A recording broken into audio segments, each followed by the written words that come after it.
No hay tiempos buenos ni malos para el que sabe trabajar y tiene con qué hacerlo.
Es un deleite, un honor escucharlo esta tarde y creo que nadie lo menciona, pero el impulso de los proyectos que usted ha realizado en este centro histórico, a todos los que representamos la comunidad cultural y artística del país nos ha ayudado muchísimo, así que en nombre de todos ellos que no pueden estar aquí, yo le quiero agradecer, pero además quiero brindarle un fuerte aplauso porque este hombre nos da un bálsamo de visión y de tranquilidad en matices donde el país se encuentra ahorita con ciertos recelos, así que gracias, ingeniero. Mi primer pregunta, además de la Casa de los Azulejos, ¿cuál es su recinto más emblemático aquí en el Centro Histórico de la Ciudad de México? Además, su recinto, su inmueble más representativo. Bueno, compa, es que muchísimos. Ya me pones a escoger. Que no sea la Casa de los Azulejos. Bueno, mira, pues por recuerdos o por razones personales, pues la Escuela Nacional Preparatoria, ahí estudié, en San Ildefonso, que es ahora le llaman San Ildefonso, pero que es interesante porque era la Escuela Nacional Preparatoria número 1 y en la tarde era la 3. Entonces, pues, hay que volver al pasado a veces, no siempre, al revés, de vez en cuando. Si tú te das cuenta de que en la misma preparatoria había dos grupos, había que estudiaba el doble de estudiantes, bueno, pues hay que aprovechar instalaciones para trabajar 2 turnos, por ejemplo, los hospitales, pues que trabajen 2 turnos. Hay línea de gente esperando para que sea atendida. Y ya tienes el edificio, tienes los equipos, tienes las máquinas, tienes los laboratorios, pues que trabaje 2 turnos, cuando menos, ¿eh? Hay muchas empresas que sus equipos trabajan 3 turnos o 4. Bueno, lo menos que se puede hacer es 2 turnos. Te digo, ahí el matutino era prepa 1 y el vespertino era prepa 3. Entonces tenemos las instalaciones y los lugares, lo único que hace falta es las personas. Y qué bueno que haya personas a las que se les pueda ofrecer más trabajo al abrir un segundo turno en los hospitales de la República, en los públicos, en los privados y también en algunos centros de estudios. Ahora, de emblemático, pues la universidad, bueno, por supuesto la catedral y el Templo Mayor. La catedral tiene en su cimentación piedras del Templo Mayor y lo que significó el éxtasis de los españoles cuando llegaron y vieron la Ciudad de México. Fue una ciudad construida sobre el lago, la pequeña isla de Tenochtitlan que había ahí.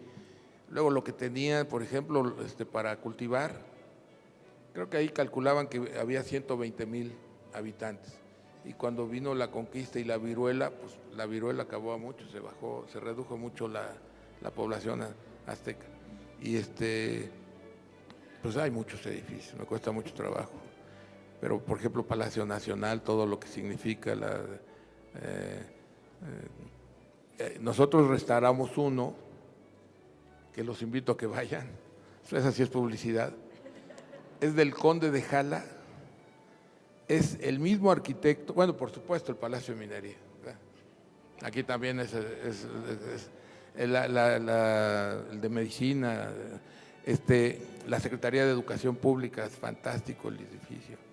Pero el que arreglamos nosotros fue el Conde de Jala. Hay un Samos ahí, con unos arcos pues, de 1,5 veces, estos que están acá, y que tuvimos que hacer una armadura arriba para que poderla soportar y que estaba ya usado para fines de comercio, que hacía muros y tapaba y quitaba y se hizo un rescate muy bueno, muy costoso, pero fantástico, y es del mismo arquitecto del Sambor de los Azulejos. Es Venustiano Carranza, donde acaba Palma, Venustiano Carranza, ahí está. Asómate a ver los arcos, la restauración. Dejamos los muros naturales, no les pusimos encalado porque había parte donde estaban naturales para destacarlos, etcétera. Correos, por supuesto. No, pues a ver, acábale. No acabas. Y eso que se destruyeron muchos. No. Muchas gracias, ingeniero. Después de todo este ímpetu de inversión que se le ha inyectado a este grandioso centro histórico, ¿no siente un poquito de decepción que aún seguimos sin resolver algunos temas como el ambulantaje y algún otro tema de movilidad justo aquí en el centro? Para nada. Mira, primero es un gran orgullo y gusto y satisfacción caminar y por las calles y ver cuánta gente hay, cuánta vida tiene, cuántos negocios han estado floreciendo y ver que mucha gente ya vive acá, que trabaja acá y se divierte acá, y que la Universidad del Claustro Sor Juana muy activa y la Universidad Nacional con sus actividades. Para nada, yo creo que eso es estupendo. Ahora, esto del ambulantaje, hay dos puntos de vista. Uno, pues que lo importante es regularizarlo, ver que tenga sus tiempos, por ejemplo, sus autorizaciones, pero por otro lado, yo admiro a los ambulantes. Imagínate una gente que se planta en la calle, se pone a vender y no, en lugar de estar robando, asaltando, se ocupa en tratar de vivir vendiendo a veces pocas cosas, etcétera. Lo malo es que puede estar manejado por mafias, puede haber corrupción al revés y puede haber una situación de ese tipo. A mí me impresionó mucho el gobierno de Marcelo Ebrard cuando gobernaba el Distrito Federal. De repente dijo, creo que dio la fecha, el 12 de octubre, se van a quitar los ambulantes. Dije, qué barbaridad, ¿cómo dice esto? Y el 12 de octubre se quitaron los ambulantes. Les cambió a los que estaban en la calle, les cambió por inmuebles donde hacían el comercio, en lugar de hacerlo en la calle, lo hacían en los inmuebles. Y ese fue un cambio sorprendente, creo que fue el 12 no me acuerdo de qué año.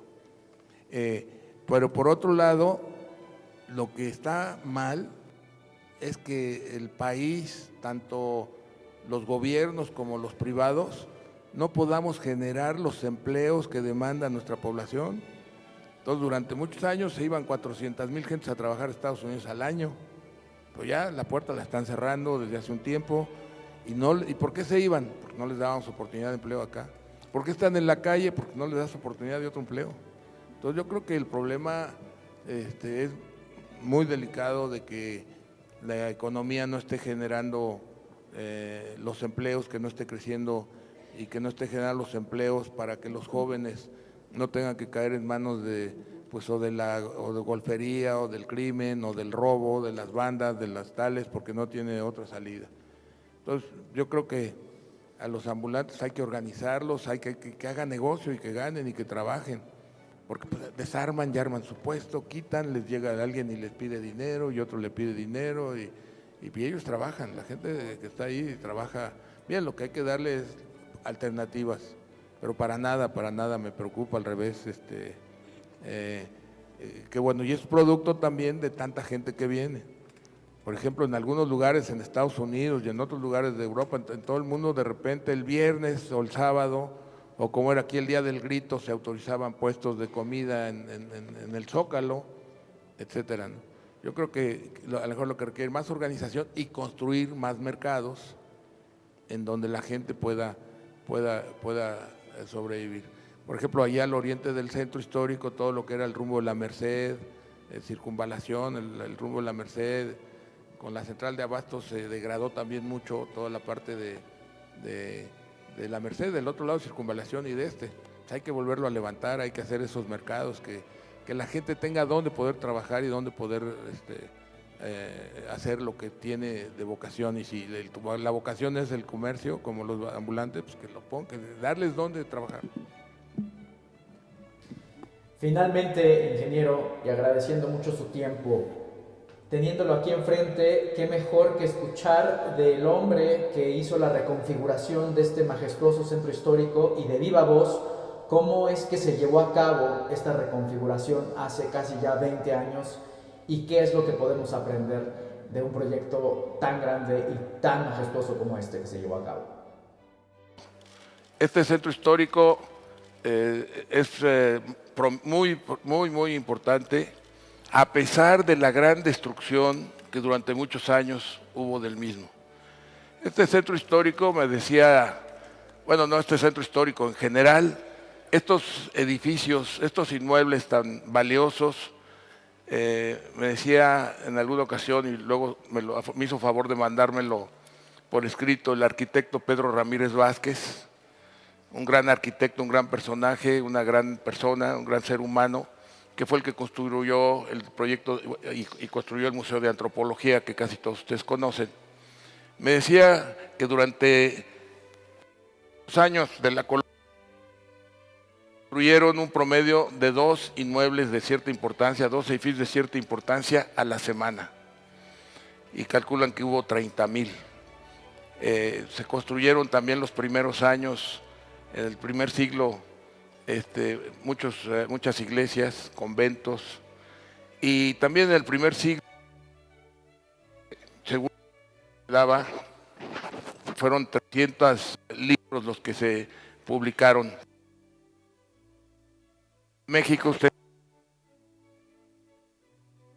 300 libros se hicieron durante el siglo XV.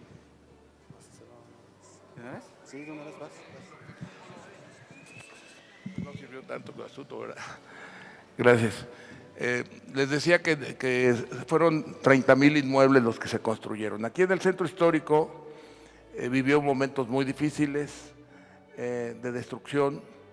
Dicen que los más importantes constructores en la historia de la humanidad son los mayores destructores, sobre todo antes del concreto y del acero. Se usaban monolitos, y esos monolitos los quitaban de un gran inmueble, de un gran edificio para ponerlo en otro, de un gran templo, de una gran construcción para ponerlo en otro. Entonces aquí en México desgraciadamente tuvimos mucha destrucción de inmuebles. Todavía cuando dan una vuelta por el centro histórico ven destrucciones de algunos inmuebles para hacer estacionamientos, muchos se volvieron estacionamientos, otros con la congelación de rentas que se hizo en los 40, se les dejó de dar mantenimiento, tuvieron una degradación enorme. Y bueno, esto es lo que, a pesar de todo ello, tenemos un centro histórico extraordinario, de orgullo para todos, considerado patrimonio de la humanidad, y que gracias a la unión y al trabajo que pudimos efectuar hace 18 años unidos, pudimos recuperar muchas cosas. El esfuerzo la destrucción venía por diversos motivos, porque el inmueble no le daban valor, lo tiraban para construirse un edificio, algunos les decía para estacionamientos, pero también para abrir calles. Entonces se abrían calles más anchas en los 50 y los 60 para que los coches circularan. Así Espino Suárez, 20 de noviembre, esta calle de Tacuba iba también a ser ampliada, la de Corregidora, sobre todo Tacuba, que fue la que se detuvo por fin. Y hay un personaje muy importante, pues yo diría en la historia de México, que fue un gran amigo además, que falleció hace 8 años, que es don José Iturriaga. Don Pepe Iturriaga era uno de los directivos de Nacional Financiera y a pesar de eso se confrontó con las áreas del gobierno donde tenían pues no eran proyectos, eran realidades para abrir calles tirando edificios de gran valor. Y pues hizo un gran trabajo Pepe, confrontó esto, lo criticaron muchos, algunas gentes que dependían en ese momento del gobierno de la ciudad, del Distrito Federal más bien, y a pesar de eso logró frenar la destrucción. Entonces la destrucción del centro histórico en buena parte se frena en los 60, inclusive hay una ley en 64, se empieza a proteger, se empieza a involucrar el INAH, se empieza a concientizar la importancia de ese patrimonio que tenemos todos, patrimonio no solo de los citadinos, sino de todo el país y del mundo en general, ¿no? Por eso es patrimonio de la humanidad. Y transcurría el tiempo, tuve la oportunidad de tener muchos amigos, pero entre ellos Pepe Iturriaga, que les comentaba, Guillermo Tovari de Teresa, un joven, muy joven, que a los 12 años lo nombraron consejero de la presidencia, que a los 30 bajos fue el cronista de la Ciudad de México, y Fernando Benítez. Estos tres amigos convivimos mucho y la verdad es que fueron la gran influencia en mí para concientizarme sobre la importancia del centro histórico, de su historia, de recorrer la ciudad, ver los edificios, recorrer el centro histórico. Inclusive hicimos viajes a Zacatecas juntos, y la verdad es que fue muy importante esta amistad que tuvo mucha influencia en mí. Desgraciadamente los tres han fallecido, uno pues ya a una edad a 97 años, pero el otro muy joven en sus 50, que es Guillermo. Y bueno, pues ellos eran grandes promotores y defensores del patrimonio, no solo de la ciudad, sino del patrimonio de la humanidad, que después se hizo en varias ciudades del país. En Zacatecas estuvimos juntos, desgraciadamente ahí decía uno de ellos, Pepe Iturriaga, decía, bueno, a Zacatecas, qué bueno que está así de bien, lástima que la haya sido porque la salvó su pobreza. Como recuerdan, después durante la revolución muchos se fueron de Zacatecas. Zacatecas, la economía era no boyante, entonces no destruían para hacer otros locales comerciales ni nada y se mantuvo así. Quizás Campeche tenga una situación igual. Por la Ciudad de México sí hubo mucha destrucción de la ciudad para hacer edificios nuevos o los estacionamientos que señalaba. Desde los 80s con Guillermo le planteamos al gobierno de la ciudad rescatar el centro, darle vida. Y bueno, en realidad no soy yo, pero se fue por otro lado, hizo el fideicomiso del centro histórico, puso a un personaje de gran personaje de la historia de México también, que es don Antonio Ortiz Mena, que era el director de Banamex en esa época y había sido secretario de Hacienda, y su objetivo era restaurar inmuebles. Y bueno, pues restaurar inmuebles es muy importante, pero es solamente una parte de darle vida al centro, porque si estos inmuebles se vuelven museos y se vuelven oficinas que a las 5:30 de la tarde cierran, pues después de esa hora se muere el centro. Y lo que pasó en los 50s, me regreso un poco o mucho, es que se empezó a ir, el centro histórico era el corazón de toda la República, el corazón no solo de la ciudad, sino de toda la República. Era muy pujante, estaba todo aquí, hasta 1960, estaban aquí los tres poderes de la Unión, estaba el Poder Ejecutivo, el Legislativo, el Judicial, el Ejecutivo se empezó a ir fuera del centro, la universidad, este es uno de los edificios donde debí yo de haber estudiado, pero nos fuimos a Ciudad Universitaria, a mí ya me tocó Ciudad Universitaria, sin embargo los bailes eran aquí, los exámenes eran aquí y algunos cursos eran aquí en la Escuela de Minería que tanto apreciamos todos y que afortunadamente está con sus mejores condiciones. Pero se fueron la universidad, entonces el barrio universitario que venía de San Ildefonso y del Carmen y que llegaba a esta área donde está la Escuela de Medicina, Jurisprudencia, etcétera, Arquitectura, un poco más arriba, en la academia allá en San Carlos, etcétera, etcétera, se empezaron a ir a la ciudad universitaria. Y bueno, pues el barrio universitario se fue, los bancos empezaron a ir, los comercios empezaron a ir, las tiendas departamentales Liverpool, Palacio, se fueron ya a abrir otros centros comerciales y se empezó a abandonar el centro histórico. Y esto ligado con el descuido de los edificios que tenían rentas congeladas, vino una degradación muy importante.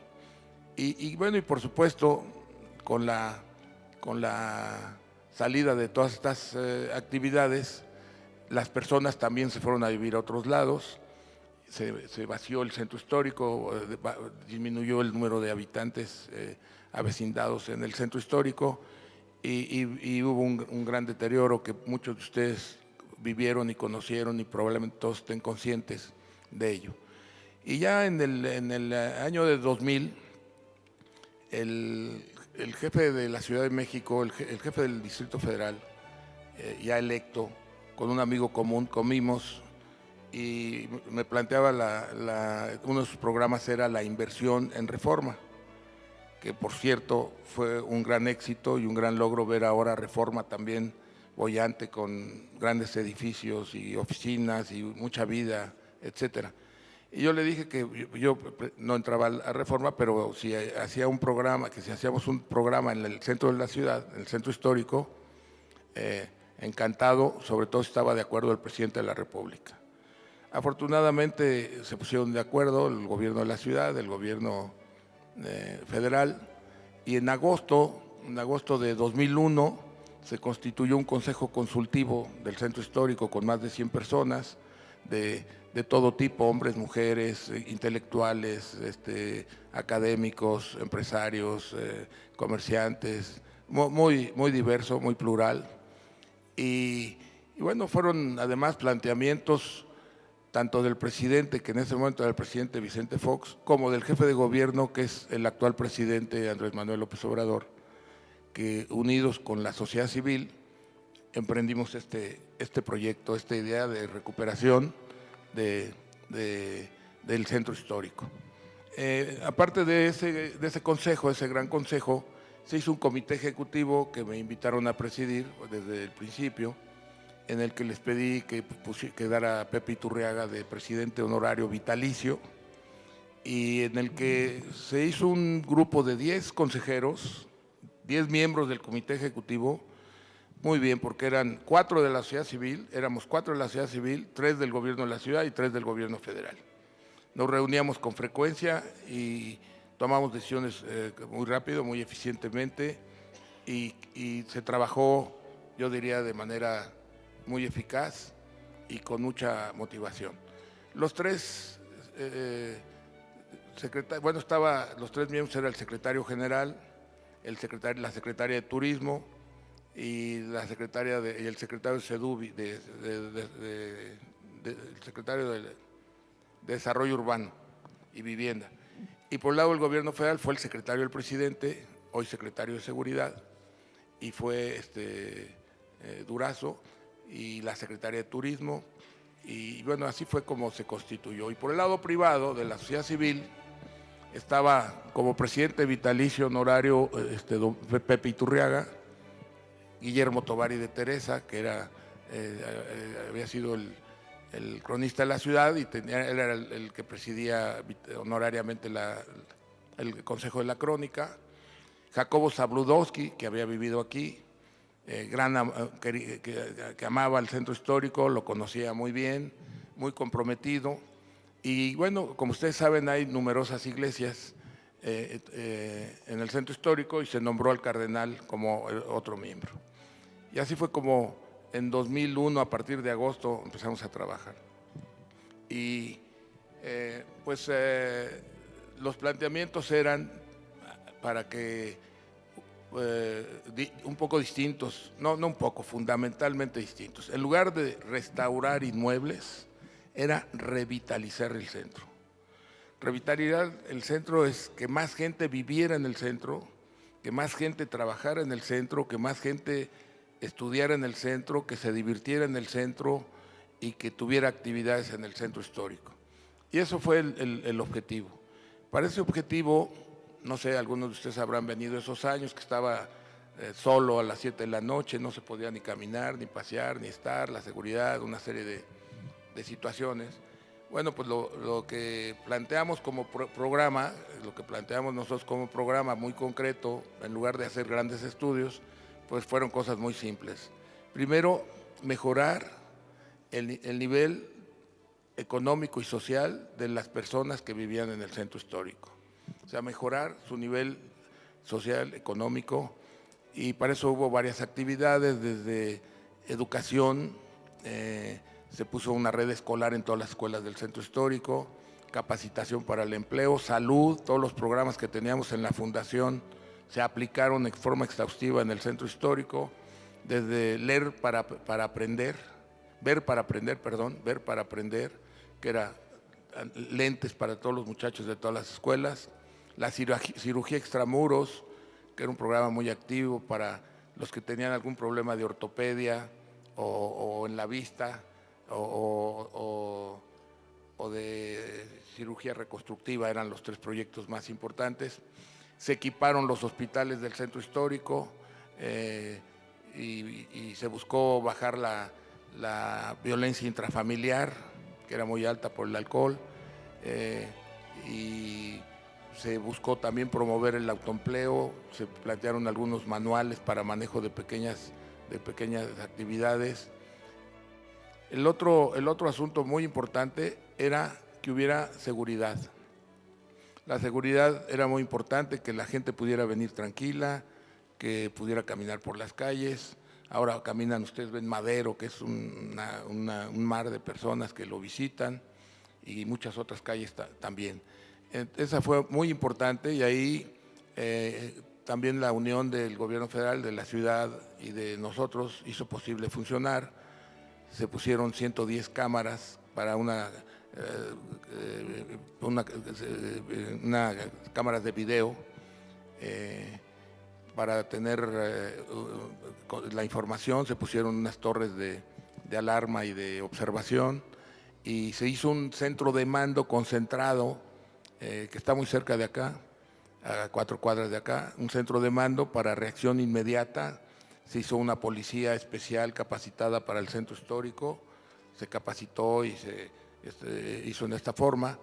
Y es interesante porque 2 de las personas que ayudaron muchísimo a esto fue Alejandro Gertz Manero, que era secretario de Seguridad Federal y que ahora es el fiscal general de la República, y la otra persona que era secretario de Seguridad de la ciudad, que era Marcelo Ebrard, que nos ayudó mucho también nos ayudaron mucho en toda esta programación. Y Telmex se puso toda la tecnología para poder tener todo este sistema de instalaciones, y prestamos nosotros el local en donde está el centro de mando, etcétera, etcétera.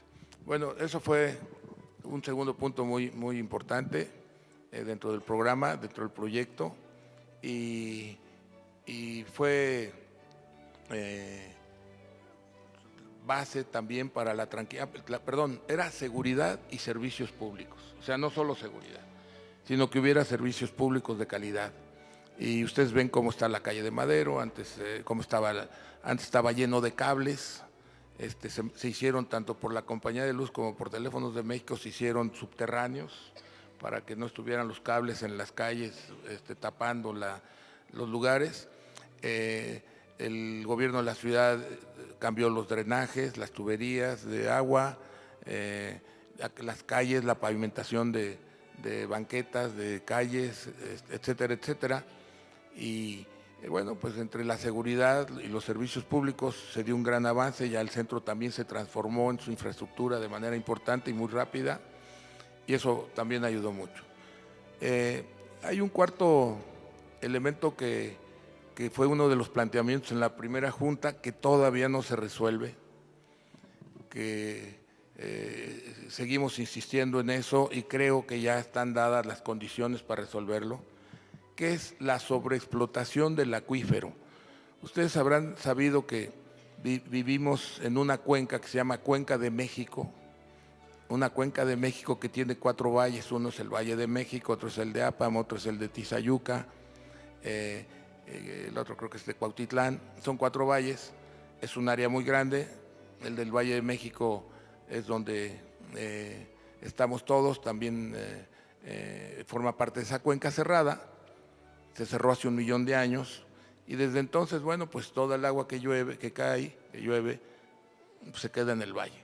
Pero desgraciadamente durante muchos años hubo grandes problemas de inundaciones. Hubo una muy grande en 1629, en épocas de la colonia, en que se inundó la ciudad por muchos años, y había habido algunas inundaciones en la época prehispánica, y cuando llovía mucho, pues los lagos, que eran varios, se juntaban. El de Texcoco era el más bajo y se juntaba con los más altos de Xochimilco y Chalco, y de pasar del exceso de agua en el Valle de México, que dio base al sedentarismo de todos los grupos y tribus que venían caminando, y que al encontrar este paraíso en donde había agua, flora y fauna, se asentaba y se quedaba ya sedentario, que saben ustedes que hubo muchos grupos en el Valle de México, pues el agua abundaba. Y desgraciadamente desde hace ya muchos años, probablemente 60 años, estamos sobreexplotando el acuífero demasiado. O sea, que el agua que tenemos, digamos, el gran tinacote, para llamarlo de alguna forma, que tuvimos, que se juntó durante años y años, con mucha agua, pues nos la hemos estado quitando, y como hay una arcilla entre el acuífero y nosotros, que estamos en la parte del lago, el área del lago, pues el lago se comprime, la arcilla se comprime y hay un hundimiento. Y la ciudad se hunde, y hay hundimientos diferenciales, que era lo que nos preocupaba el centro histórico, que esos hundimientos han creado problemas en la catedral, en Palacio Nacional, en todos lados, en los grandes edificios. Y entonces uno de los puntos era tratar de evitar que se siguiera hundiendo el centro histórico. Y la verdad es que no se hunde solo el centro histórico, sino que se hunde todo el área del lago, de lo que fue el Valle de México, de lo que fue Grandes Lagos. Y aquí es interesante destacar que nos estamos hundiendo, y antes se hundía muchísimo el centro histórico. El centro histórico, afortunadamente, un gran ingeniero, don Fernando Iriart, cuando estuvo a cargo de algunos de los problemas de la ciudad, prohibieron los pozos en el centro histórico. Como era natural, pues el agua se sacaba de donde estaba la gente, donde vivía. Hasta 1910 o 20, en 1910 la gente vivía hasta la calle de Bucareli. Lo demás eran los poblados de Coyoacán, San Ángel, etcétera, Tacubaya, pero había una concentración de población en el centro histórico. ¿Y qué pasaba? Que el agua, al extraerla ahí mismo, pues se hundía más rápido. Entonces hizo una extracción periférica que también ha provocado problemas ya por tanto tiempo, y se sigue hundiendo todo, que ustedes ven de repente que hay un socavón en Iztapalapa, en la ermita Iztapalapa, o en Xochimilco, o el hundimiento del aeropuerto, de ahí también sacan mucha agua por ese rumbo. Entonces, bueno, pues se están hundiendo por la sobreexplotación del acuífero. Entonces fue un problema que no se resolvió, pero que hoy se ve muy fácil, digo, lo veo yo cuando menos, no sé, que es muy fácil de resolver, porque llueve más de lo que consumimos, entonces hay que buscar que más agua se infiltre. La cifra que leí alguna vez, que se infiltra como el 20% de la lluvia, o 25%, pues hay que buscar que se infiltre más. Se pierde en la red el 40%, hay que buscar que se pierda menos. Y luego en agricultura se consumen, creo, es la cifra que me dieron, 12 metros cúbicos por segundo. Pues lo que hay que hacer es que sea un riego eficiente por goteo, con nuevas tecnologías. Sale más barato hacer gratis a los agricultores una red de riego eficiente a consumir 12 metros cúbicos por segundo. Y con eso, pues el consumo, tendríamos 5 o 7 metros cúbicos de menor consumo de agua, porque en lugar del riego tradicional, hacer un riego con eficiencia, como se hace en muchos lados. Además sería más alta la productividad, se tendrían muchos beneficios, no solamente el ahorro de agua, sino el agricultor podría usar menos área, sería más eficiente, más alta su productividad, etcétera. Eso yo creo que se puede llegar a un convenio con todos los productores agrícolas de la ciudad, del valle, a cambiar el consumo de agua, haciéndoles una instalación eficiente. Y luego el agua que sale del valle se está limpiando ya en Atotonilco 35 metros cúbicos. Entonces traerse 10 de regreso, entonces les diría las cifras aproximadas. Hay una sobreexplotación de 25 metros cúbicos por segundo. Es lo que se sobreexplota el acuífero del Valle de México. Si pudiéramos ahorrarnos 10 en las redes, 5, 7 en la infiltración, digamos 5, 7 en la agricultura, otros 5, traer 8 o 10 de allá, pues ya se empata, ya no hay un problema de sobreexplotación del acuífero. Entonces esto es urgente, yo creo que la inversión no es muy grande y la posibilidad de hacerlo pues puede ser yo creo que unos 4 o 5 años para acabar con esta sobreexplotación, que era una de las preocupaciones de la primera y de la segunda junta. ¿Cómo hacemos para que no se siga sobreexplotando el acuífero y hundiendo el centro histórico y hundiéndose toda la parte del lago de lo que es el Valle de México? Este asunto del agua es muy importante. Y bueno, aquí lo que se logró como tercer punto, como último punto, la restauración y la revitalización del centro. Entonces los puntos otros eran base de lograr esto. Entonces la restauración, formamos la fundación del centro histórico, por supuesto, hubo mucho apoyo de todos los vecinos, tanto habitantes como comerciantes del centro histórico, etcétera, etcétera, pero también de fuera, también de toda la población. Hubo mucho interés, hubo no solamente de los centros históricos de la Ciudad de México, también de San Paulo vino el alcalde a platicar de lo que estábamos haciendo. Y aquí lo interesante fue que se restauraron muchos inmuebles y se revitalizó mucho el centro histórico. La universidad volvió a traer más cursos a todo el barrio universitario, a los edificios como este que tiene. La Universidad del Claustro de Sor Juana muy activamente apoyó todo el programa, nosotros la apoyamos también para hacer la escuela de gastronomía, que llevó más gente a estudiar acá. Y bueno, pues la parte del estudio mejoró, las conferencias mejoraron, el uso del patrimonio universitario también mejoró sustancialmente y nosotros trajimos mucha gente, hicimos mucha inversión acá, trajimos mucha gente a trabajar. Ahí tenemos como unas 8,000 personas, de las cuales como 6,700 fueron nuevas en el programa. Hicimos call centers, por ejemplo, la vieja Bolsa de Valores, el Salón de Remates es un call center, las oficinas de Bancomer, de Bolívar son call centers, entonces eso genera mucho empleo. Se vino el área de Telmex de capacitación al centro, también la parte de proveeduría para obligar a que los proveedores vinieran al centro. Y en fin, se desarrolló mucha actividad, se formó esta empresa. Inclusive hicimos una empresa que compraba inmuebles que no se vendían o que no se usaban o que no se desarrollaban y colocamos unos bonos convertibles sin intereses. Es decir, le decíamos al que compraba el bono, ok, este bono no te damos ningún interés, pero a tanto plazo, a 5 años, lo puedes convertir en las acciones de lo que está comprando los inmuebles. Se colocó todo muy bien y bueno, lo que es la restauración, pues, se restauraron muchos inmuebles, como por ejemplo desde la Guay de mujeres, algunos edificios que se cambiaron para uso, por ejemplo lo que era el Hotel Bamer se volvieron departamentos, se arreglaron algunos inmuebles ahí por 5 de Mayo, Motolinía, también para que la gente se viniera a vivir, y establecimos unos teóricos corredores. Por ejemplo, el corredor cultural venía desde Vizcaínas hasta el Claustro de Sor Juana. Ahí está la universidad, la biblioteca de San Agustín, que era la iglesia de San Agustín, el convento de San Agustín, que se volvió la Biblioteca Nacional, que lo tiene la UNAM.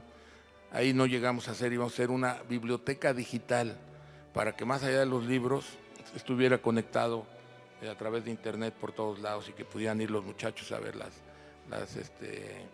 a estudiar, a platicar, a ver, a navegar. Que es muy importante que podamos conservar como fue el caso del Centro Histórico de la Ciudad de México, conservar este grandioso centro histórico que es orgullo de todos, poderlo conocer, vivirlo, conocer nuestras raíces, entenderlo, ver qué tan grande es y que nos sirva de estímulo hacia el futuro.